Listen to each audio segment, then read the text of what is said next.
السلام علیکم ورحمۃ اللہ وبرکاتہ۔ شعبان کا مہینہ شروع ہو چکا ہے اور رمضان المبارک کے مہینہ آنے میں 30 دن باقی ہے، ایک مہینہ باقی ہے۔ شعبان کے مہینے کو لے کر سوشل میڈیا پر بہت ساری باتیں آتی ہے، اللہ کی پناہ، یہ عمل کرو، وہ عمل کرو، یہ وظیفہ پڑھو، وہ وظیفہ پڑھو، اور جو اصل اعمال کرنے ہیں اس سے مجھے اور آپ کو اور امت کو دور کر دیا جاتا ہے۔ اور اس شعبان کے مہینے میں جو 15ویں رات ہے، شعبان کی 15ویں رات، جس کو شب برات کہا جاتا ہے، بڑی عظیم رات ہے۔ اس رات کو لے کر تو اور اللہ کی پناہ ایسے ویڈیو سامنے آتی ہے کہ یہ وظیفہ پڑھو، وہ وظیفہ پڑھو، یہ عمل کرو، وہ عمل کرو۔ اس شعبان کی رات میں اگر آپ پریشان ہیں تو یہ وظیفہ پڑھو، اگر آپ رزق میں وسعت طلب کرتے ہیں تو یہ وظیفہ پڑھو، اگر آپ سکون پانا چاہتے ہیں تو یہ عمل کرو۔ اور یہ سب وظیفے اور عمل بتا کر جو اصل کام کرنے ہیں اس سے امت کو دور کر دیا جاتا ہے۔ بڑے افسوس کی بات ہے، اگر آپ ایسے وظیفے پڑھتے ہیں یا سنتے ہیں یا عمل کرتے ہیں تو اس سے دور رہے، اور یہ سب نہیں کرنا ہے۔ جو اصل کام کرنا ہے وہ یہ ہے کہ شعبان کے مہینے میں مجھے اور آپ کو رمضان مبارک کے مہینے کی تیاری کرنی ہے۔ اس شعبان کے مہینے میں رسول اللہ صلی اللہ علیہ وسلم خوب کثرت سے روزہ رکھتے تھے، اور رمضان کی تیاری ابھی سے شروع کر دیتے تھے، اسی مہینے سے شروع کر دیتے تھے۔ خوب نوافل نمازیں پڑھتے تھے، اللہ کا ذکر کرتے تھے، اور خوب روزے رکھتے تھے۔ تو شعبان کے مبارک مہینے میں مجھے اور آپ کو خوب نوافل نمازیں پڑھنی ہے، ابھی سے نوافل نماز زیادہ پڑھنے کا اہتمام کرنا ہے تاکہ ہم رمضان کے مہینے میں خوب نوافل نماز پڑھ سکیں۔ ابھی سے ہمیں قرآن کریم کی تلاوت شروع کرنی ہے تاکہ ہم رمضان کے مہینے میں خوب قرآن کریم کی تلاوت کر سکیں۔ اسی شعبان کے مہینے سے ہمیں اللہ کا ذکر خوب کرنا ہے تاکہ ہم رمضان کے مہینے میں اللہ کا ذکر خوب کر سکیں۔ شعبان کے مہینے سے ہی صدقہ و خیرات شروع کر دے تاکہ رمضان کے مہینے میں ہم خوب صدقہ و خیرات کر سکیں، اللہ کے راہ میں خرچ کر سکیں۔ تو رمضان کی تیاری اسی شعبان کے مہینے سے کی جاتی ہے۔ جس طرح ہمارے یہاں شادی ہوتی ہے تو ہم شادی کی تیاری کئی مہینوں سے کرنا شروع کر دیتے ہیں، ایک سال پہلے ہی شروع کر دیتے ہیں، تو اسی طرح ہمیں شعبان کے مہینے سے رمضان مبارک کے مہینے کی تیاری شروع کر دینی ہے۔ خوب کثرت سے نوافل نماز پڑھے، قرآن کریم کی تلاوت کرنا شروع کر دے، اللہ کا ذکر کرنا شروع کر دے، اور صدقہ و خیرات کرنا شروع کر دے، دعاؤں کا اہتمام کرنا شروع کر دے تاکہ رمضان کے مبارک مہینے میں ہم یہ سب اعمال کر سکیں۔ روزہ رکھنا شروع کر دے، اگر زیادہ روزے نہیں رکھ سکتے تو کچھ نہ کچھ روزہ رکھنے کی کوشش کریں تاکہ رمضان کے مہینے میں روزہ رکھنا آسان ہو جائے۔ اور اس شعبان کے مہینے میں جو 15ویں رات ہے جس کو شب برات کہا جاتا ہے، برات کا مطلب ہوتا ہے آزاد ہونا، بری ہونا۔ اس شب برات، اس رات کے برکت سے اللہ تعالیٰ تمام مخلوقات کی مغفرت فرما دیتے ہیں اور بہت سارے گنہگاروں کی بخشش فرماتے ہیں، اس لیے اس رات کو شب برات کہا جاتا ہے۔ اللہ تعالیٰ مخلوقات کو اور بہت سارے گنہگاروں کو جہنم کی آگ سے آزاد فرماتے ہیں، اس لیے شب برات کہا جاتا ہے۔ اس شب برات کے بارے میں تقریباً 10 صحابہ کرام سے روایت منقول ہے۔ حضرت عائشہ رضی اللہ عنہ فرماتی ہے کہ ایک مرتبہ میں نے رسول اللہ صلی اللہ علیہ وسلم کو آرام گاہ پر موجود نہیں پایا تو میں تلاش کرنے کے لیے نکلی، تو میں نے آپ کو جنت البقیع میں پایا۔ پھر رسول اللہ صلی اللہ علیہ وسلم مجھ سے مخاطب ہو کر فرمایا کہ آج 15ویں شعبان کی رات ہے، اس رات میں اللہ تبارک و تعالیٰ آسمان دنیا پر نزول فرماتا ہے اور قبیلہ بنی کلب کی بکریوں کے بالوں سے زیادہ گنہگاروں کی بخشش فرماتا ہے۔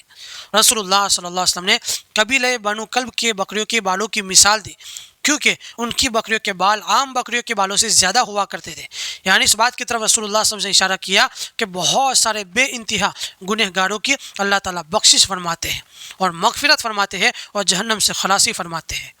اور ایک روایت اور حدیث کے اندر موجود ہے کہ شب برات کی رات میں اللہ تبارک و تعالیٰ تمام مخلوقات کی مغفرت فرما دیتے ہیں، گناہوں کی بخشش فرما دیتے ہیں، لیکن 7 ایسے لوگ ہیں جن کی بخشش نہیں ہوتی، ان کی مغفرت نہیں ہوتی۔ ایسی مبارک رات میں بھی ایسے 7 لوگوں کی مغفرت نہیں ہوتی۔ نمبر 1 مشرک، اللہ تعالیٰ سے شرک کرنے والا۔ نمبر 2 والدین کا نافرمان۔ نمبر 3 کینہ پرور، دل میں کینہ رکھنے والا، کپٹ رکھنے والا، لوگوں کی عداوت اور دشمنی رکھنے والا، دلوں میں دشمنی پالنے والا۔ نمبر 4 شرابی، شراب پینے والا۔ نمبر 5 قاتل۔ نمبر 6 سلوار کو ٹخنوں سے نیچے لٹکانے والا۔ بڑے افسوس کی بات، آج کل ہمارے نوجوان اور بہت سارے لوگ فیشن کے طور پر اپنی پینٹ کو، اپنی شلوار کو ٹخنوں سے نیچے لٹکاتے ہیں، ایسے لوگوں کی مغفرت نہیں ہوتی۔ نمبر 7 چگل خور، اور بعض روایتوں میں ہے کہ قطع رحمی کرنے والا، رشتہ داری توڑنے والا، اور بعض روایتوں میں ہے کہ زانی، زنا کرنے والا۔ تو ایسے لوگوں کی ایسی مبارک رات میں بخشش نہیں کی جاتی۔ اگر ایسے لوگ چاہتے کہ ان کی بخشش ہو جائے تو جب تک وہ اپنے گناہوں سے، اپنے جرائم سے سچی اور پکی توبہ نہیں کرتے، ان کی مغفرت نہیں ہوتی۔ اگر آپ ان گناہوں میں سے جس گناہ میں مبتلا ہے تو اللہ تعالیٰ سے توبہ کریں، مغفرت کرے تاکہ شب برات کی اس عظیم رات میں آپ کی بخشش ہو جائے، آپ کی مغفرت ہو جائے۔ حضرت علی رضی اللہ عنہ سے ایک روایت منقول ہے کہ شب برات کی رات میں خوب عبادت کرو اور دن میں روزہ رکھو، اور اس رات کا جب سورج غروب ہوتا ہے تو اللہ تعالیٰ لوگوں کی طرف متوجہ ہوتے ہیں اور اللہ تعالیٰ کی طرف سے اعلان ہوتا ہے اور فجر تک اعلان ہوتا ہے، کون ہے جو اپنے گناہوں کی بخشش کروائے، کون ہے جو اپنے رزق کے اندر وسعت طلب کرے، کون ہے مصیبت زدہ جو اپنی مصیبت سے چھٹکارا پانا چاہتا ہو اور چھٹکارا حاصل کرنا چاہتا ہو۔ یہ تین اعلان فجر تک ہوتے رہتے ہیں اور یہاں تک کہ فجر طلوع ہو جاتی ہے، یعنی فجر تک یہ تین اعلان ہوتے رہتے ہیں۔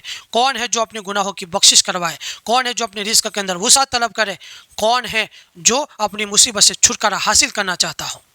تو آپ اس دعا کا اہتمام کریں اور اللہ تعالیٰ سے اس مبارک رات میں مغفرت طلب کریں، اپنے گناہوں کی بخشش کروائے، رزق میں وسعت طلب کرے اور اپنی مصیبت سے چھٹکارا حاصل کرنے کے لیے دعا کا اہتمام کرے۔ لیکن بڑے افسوس کی بات کہ اس مبارک رات میں ہم کیا کرتے ہیں؟ اس مبارک رات میں ہم اور ہمارے بہت سارے نوجوان بس رات جاگتے ہیں، محفلیں جماتے ہیں، سگریٹ نوشی، بائک کے لے کر گھومنا، بازاروں میں جانا اور اچھے اچھے پکوان بنا کر کھانا اس مبارک رات کو تماشا بنا دیتے ہیں۔ کتنے بڑے افسوس کی بات ہے۔ اس لیے ہمیں جو اعمال کرنے ہیں وہی کرنے ہیں، صرف رات جاگنا عبادت نہیں، اس رات میں جاگ کر عبادت کرنا ہے۔ ان روایتوں کو سامنے رکھتے ہوئے اور صحابہ کرام کے اعمال سے اور بزرگان دین کے اعمال سے تین باتیں ثابت ہوتی ہیں کہ اس رات میں ہمیں تین کام کرنے ہیں۔ نمبر 1، قبرستان جانا، اپنے مرحومین کے لیے، مردوں کے لیے ایصال ثواب کرنا، ان کے لیے مغفرت طلب کرنا، ان کے لیے دعائے مغفرت کرنا۔ لیکن یہ بات یاد رکھیں کہ شب برات کی رات میں پوری زندگی میں ایک مرتبہ رسول اللہ صلی اللہ علیہ وسلم کا قبرستان جانا ثابت ہے۔ اس لیے اگر آپ اتباع سنت کی نیت سے ایک بار قبرستان چلے گئے تو یہ بات ختم ہو گئی۔ ہر سال جانا ضروری سمجھنا، ہر سال جانا یہ اچھی بات نہیں ہے۔ ہمارے نبی رسول اللہ صلی اللہ علیہ وسلم پوری زندگی میں ایک بار گئے، دوسری بار نہیں گئے، بار بار نہیں گئے، ایک ہی بار گئے۔ اگر آپ ایک مرتبہ چلے گئے ہیں اس شب برات کی رات میں قبرستان تو آپ کا سنت کے مطابق عمل ہو گیا۔ اگر نہیں گئے ہیں تو ایک بار اس سنت پر عمل کرتے ہوئے چلے جائیں، ہر بار نہ جائے، بار بار نہ جائے۔ پھر قبرستان جانا، چراغاں کرنا، چادریں چڑھوانا، لائٹنگ کرنا، یہ سب بدعات ہے، یہ سب خرافات ہیں۔ ہمارے نبی نے یہ سب کچھ نہیں کیا۔ جتنا عمل رسول اللہ صلی اللہ علیہ وسلم سے ثابت ہے اتنا ہی کرے، اس سے زیادہ عمل کرنے جائیں گے تو یہ شیطان کا عمل ہو جائے گا، شیطان آپ کو گناہوں میں پھنسا دے گا۔ مجھے اور آپ کو اللہ تعالیٰ صحیح سمجھ عطا فرمائے۔ دوسرا عمل ہے کہ شب برات کی رات میں خوب نوافل نماز پڑھے، خوب دعائیں کرے، قرآن کریم کی تلاوت کرے اور خوب اللہ کا ذکر کرے۔ یہ عمل کرنا ہے اور تنہائی میں عبادت کرنا ہے، خلوت میں عبادت کرنا ہے۔ جماعت کے ساتھ نوافل نماز پڑھنا، جس طرح تراویح میں نماز پڑھتے ہیں، یا گروپ کے ساتھ کوئی خاص عبادت کرنا، یہ ثابت نہیں ہے۔ تنہائی میں، چونکہ خلوت اور تنہائی میں، اکیلے پن میں بندہ اللہ تعالیٰ سے قریب ہو جاتا ہے۔ تنہائی میں اور خلوت میں قرآن کی تلاوت کرے، نفل نمازیں پڑھے اور دعاؤں کا اہتمام کرے، استغفار کرے، خوب اللہ کا ذکر کرے۔ نمبر 3، دن کے اندر روزہ رکھے۔ جس طرح حضرت علی رضی اللہ عنہ کی روایت سے معلوم ہوا کہ شب برات کی رات جب ختم ہو جائے، دن آئے تو روزہ رکھے۔ اور رسول اللہ صلی اللہ علیہ وسلم ہر مہینے 3 روزہ رکھنے کا اہتمام کرتے تھے، 13، 14، 15، جس کو ایام 20 کے روزے کہا جاتا ہے۔ تو اس پر عمل کرتے ہوئے اس نیت سے 15ویں شعبان کا روزہ رکھے۔ تو یہ 3 عمل کرنا ہے۔ اور جہاں تک بات ہے قبرستان جانا، اگر آپ ایک بار چلے گئے بات ختم۔ باقی یہ 2 عمل زیادہ کرنے ہیں۔